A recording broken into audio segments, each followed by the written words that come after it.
Alright boys, in this video we're finally taking out the 99cc that came with this Hover Hearts mini bike, and we're swapping in a 212cc. This is the 212cc Predator that came off of the CT100U that we did not too long ago. And for this build, it's going to get a new exhaust, it's going to keep that same carburetor and everything, but we are going to have to use a new fuel tank. And you'll have to find out why in the next video. But for now, let's head into this bike so we can take off that 99 to make room for that 212. Alright, let's start off simple by removing these bolts. And it's a little 12 mil on the bottom and a 10 mil on top. So let's just loosen that one up on the bottom. Okay, I got those bolts out and those were so tight on there. But now let's get the cover off, and these look like Torx bolts. No, they're not. Cool. So I can just take them off with these.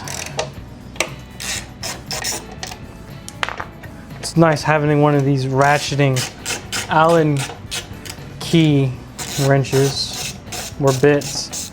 So nice. How many of these Allen key bolts that I use? Might as well get these instead of just using the Allen keys.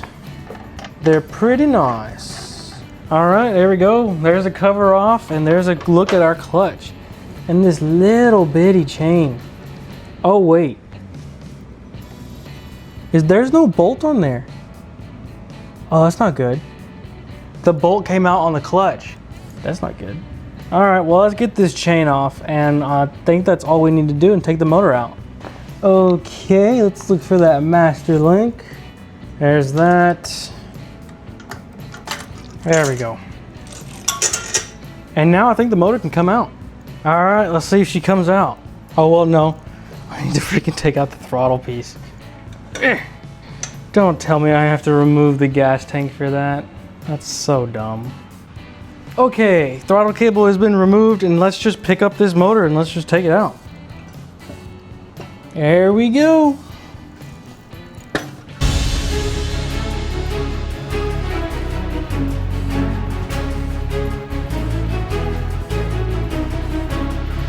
Okay guys, real quick, we've got onto the bench because there's a couple things that I want to do to this motor, and one of them is in this box. So number one is an aluminum flywheel. Granted, it's not the billet one, but it'll do. So it's not an ARC billet flywheel, but I don't like those because they have a really outrageous timing setup on them. And for whatever reason, I've never got one to work that doesn't have kickback. Completely destroys your arm. If you saw the first 224 build that I did, that was a complete nightmare. But this motor right here is going to get a cast aluminum flywheel, and it's going to get, I think these are 22-pound valve springs. These are either 18s or 22s, either one. That's going to just help us whenever we do the next mod that we're going to do, but that'll be the next video. So stay tuned for that. Without further ado, let's go ahead and get the pull cover off, and right there. And we got a little bit of wiring apparently. Okay, once again, we got the 1/2-inch impact because we're a little overkill over here. Okay, that's on there. Now let's just give her a few whacks.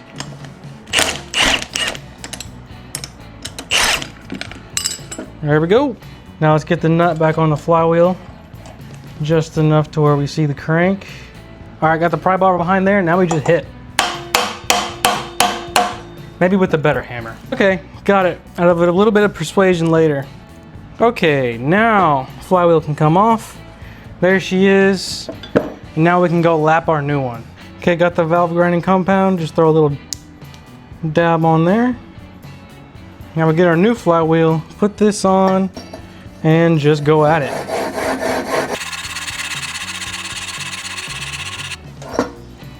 Looks good to me. Just clean off this excess. And the crank. There we go. Get our key, put that back in. All right, key's been installed. Now let's just get the flywheel and put it on. There we go. And get our little flywheel cup. Put that on the correct way. Get the nut and tighten until we hear a click. Whoa. There we go. Now we can get our coil bolts, put those back in.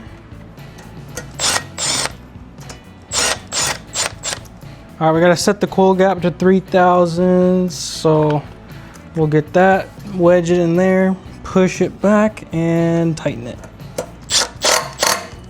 There's that one. There's that installed. Now let's get the pool cover back on. There we go. Get our pool cover bolts. Those back in. Okay, now that we got the flywheel installed, let's take this valve cover off so we can install these valve springs that came with the flywheel.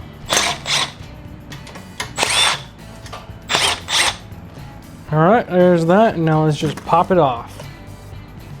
Ooh, don't destroy the gasket. That's not that bad. Might still be usable. Okay, let's take off these clips right here on the side and let's loosen up the valve lash. Not even gonna lie with y'all, this is my first time doing valve lash on a Hemi engine, so just bear with me here. Yay, it didn't fly into outer space and it didn't go down into the crankcase. Woo, that would have been bad. Okay, I got the piston at top dead center. Now we can just slide these rockers out, just like that. Woo! Thankfully without sending it into outer space. And there goes that rocker. Got my string technique going. Now let's just pull the valve lash caps off. Not drop those preferably. There we go. Lash caps off. And now let's just pull these valve springs off. Just like that. And let's get the other one. Just like that. Here we go. Okay, we got one new valve spring and let's just set it on right there. There we go. There's one. And let's get the second one. Oh wait, look at that. That's kind of funny. I didn't even put the right valve spring on. Let me not do that. I knew it was kind of weak. So there is the new valve spring. There we go. A lot stronger than the previous springs. There's the cap for that side.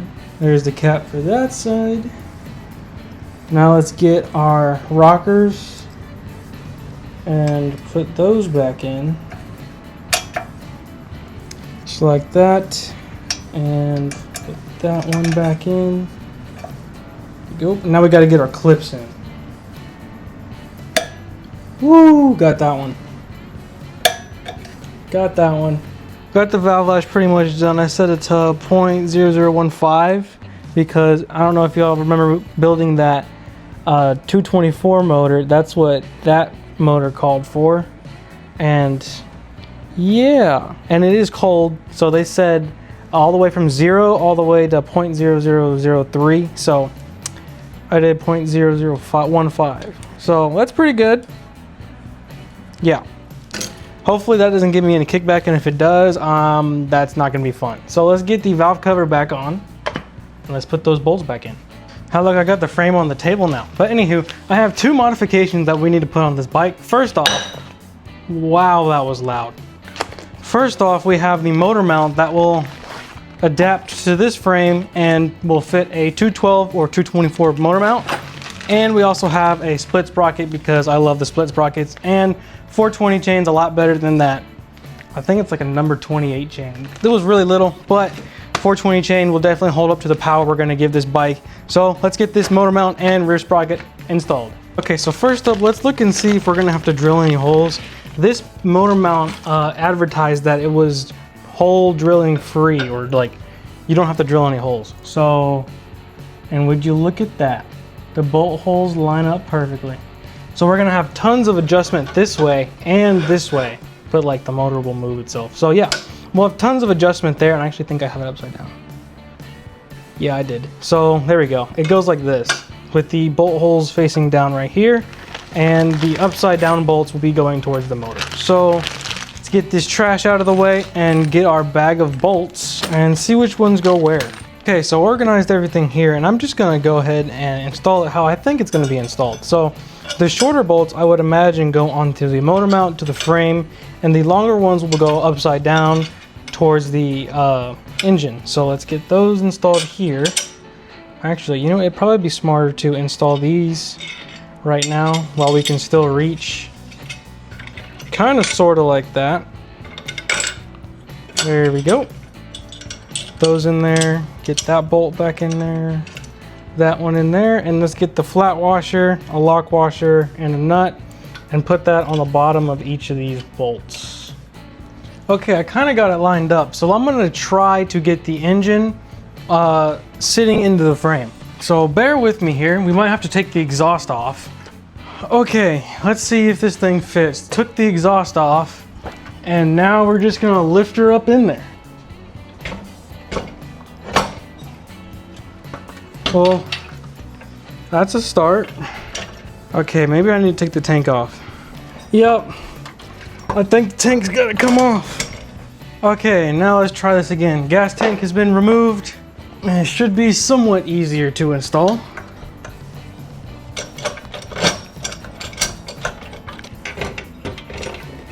There we go. There is a 212 now in the Hover Hearts bike. Okay guys, I hate to say it, but I think we're gonna have to remove the rear fender. The valve cover is coming in contact with the rear fender, and it's not letting the motor sit all the way down flush. So that means the rear fender is going to have to be removed. So I'm thinking about cutting it, so that way we at least have some of the rear fender.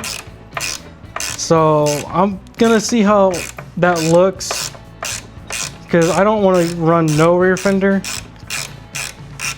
at all. I just don't like the look. So we're gonna see. I like to at least run some kind of a fender.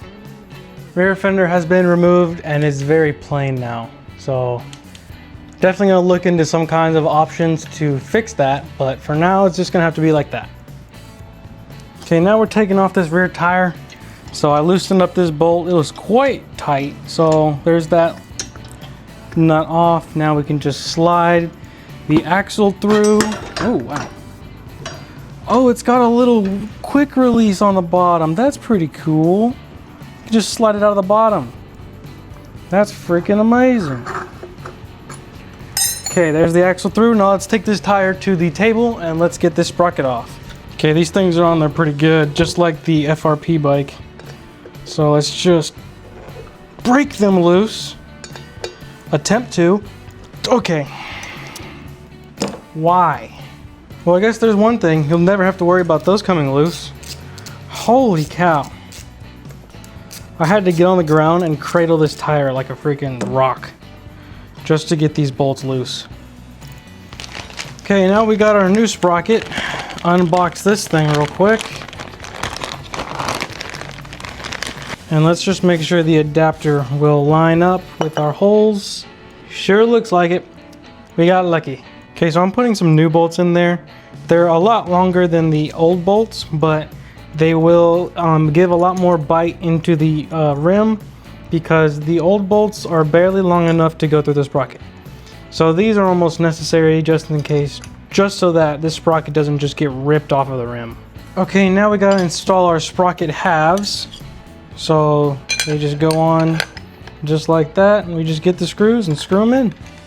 It is that simple. And now we just get the nuts and put them on the back sides like that. And we just keep going around.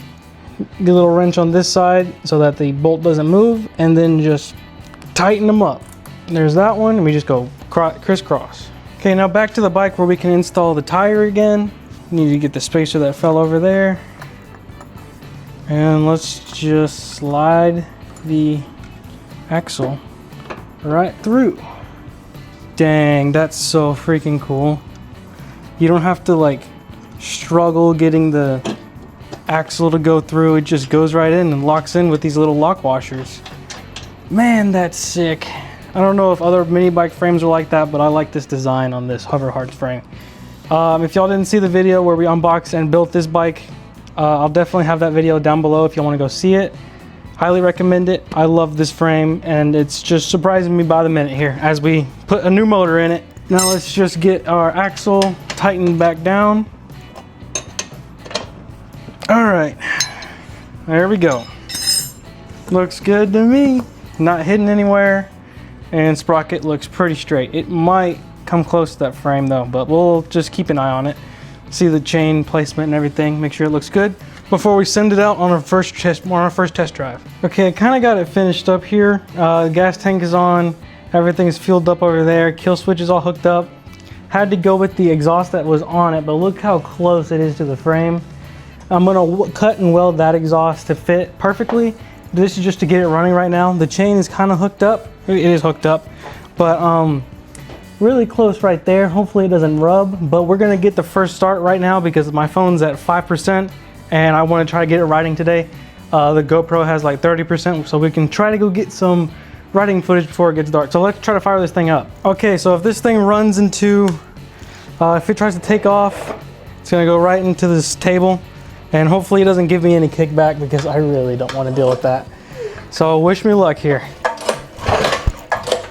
Oh, it kicks back. God damn it. No, that's not good. I don't know what I did. I just pulled it again and it started.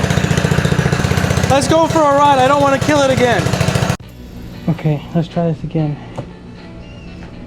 I had to shut it off, so it's just hopefully it doesn't kick back on me. Oof.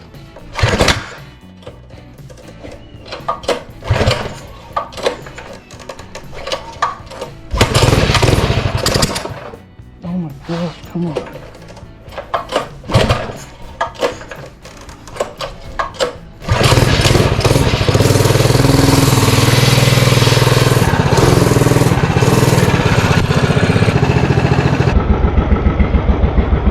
Alright. A little rubber on the ground.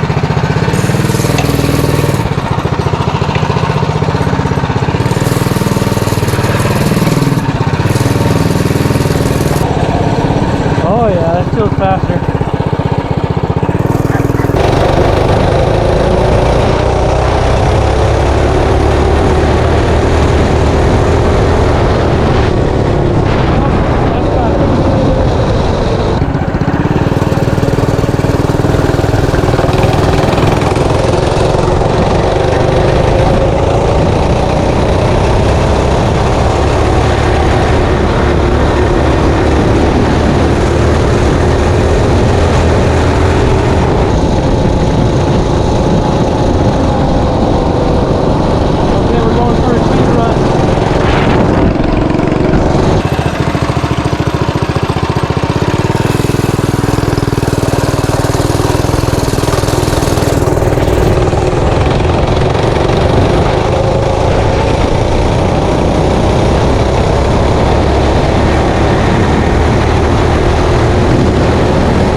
I gotta see how fast that was.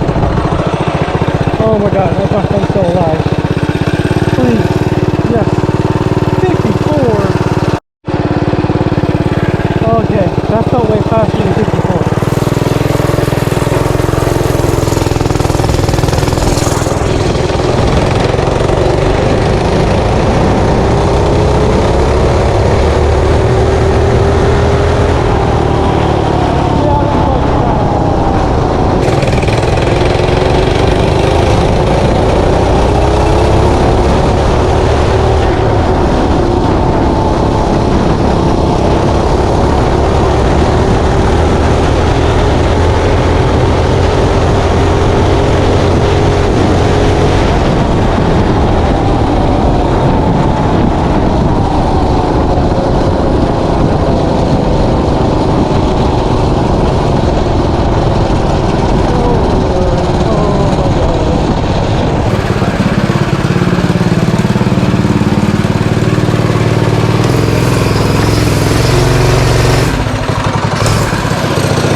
That was quick. I don't think I've ever been scared of a bike, but that is it.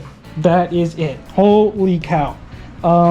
That thing is very fast. I apparently did 59.88 on the 200U, the bigger frame of that bike, but holy cow, that was fast. I have no words. That was very scary. What is that, 54 something? 54.56. All right, boys, I hope y'all saw that. This bike is absolutely crazy. It's so fast, but it's kind of being held back by the steering, I think. The steering is just really wobbly, and I'm kind of looking into steering stabilizers just a little bit. I have one on order that I want to install, so it's going to just bolt up to here and then bolt up to the frame right here, and it's just going to give it a little bit more stability. I don't know if that's going to solve the wobbling problem, so if you have any other ideas, let me know down below. And as for the other motors, we have a supply of 100cc motors over here, so let me know what you think we should do with these. I think we should do something, because why not? They're just sitting. But as for this, I'm starting a huge project on this bike, something I've never done before, and something I've never dabbled in at all, actually. I don't know when y'all see that. Hopefully next video. It just depends on how everything lines up and how everything goes. I'm gonna have to do some fabrication, but that's all for the next video. So hope y'all enjoyed. Let me know what y'all think down below. This bike, I actually really do like the frame, just needs a stabilizer now that we're hitting 50 plus. The FRP is definitely gonna hit 60. I still have yet to give full throttle on it. I'm pretty friggin' scared of it. Recuperating from that. It's just fun using the manual clutch. And yeah, that's all I got for you right now. So thank y'all for watching. Hope y'all liked it, and I'll see y'all in the next one.